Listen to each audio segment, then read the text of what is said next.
Hi there, OHS community. Mr. Bartlett here. One last time for one more and one last edition of Travel Share OHS.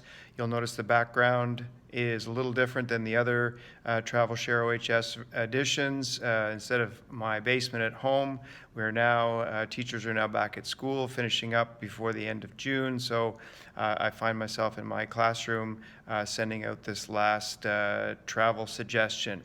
And it's going to be to a place that you might not think about going right this minute or very, very soon.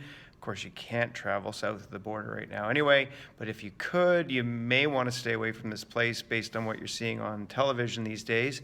But despite all that, a trip that we took to Washington, D.C. a couple of years ago during the summer was really spectacular. So I would recommend, when the dust settles and it's safe to do so, a trip to Washington, D.C.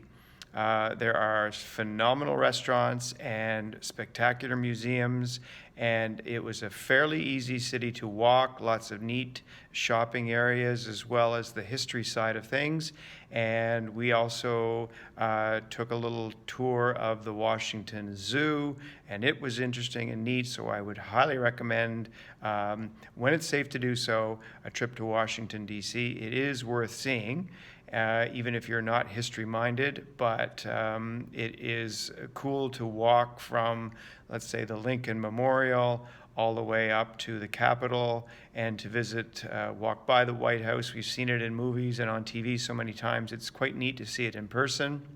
When we were there in July, it was very, very hot and very, very warm weather. Prepare yourselves if you're there during a summer at all. But it was a very nice city and easy to get around. The public transit was excellent, and the zoo was neat if you have any interest in that sort of thing. But I would recommend, for the last edition of Travel Share OHS, a trip to Washington, D.C. And that ends the Travel Share OHS part for the community newsletter. Hope everybody stays well and have a great summer.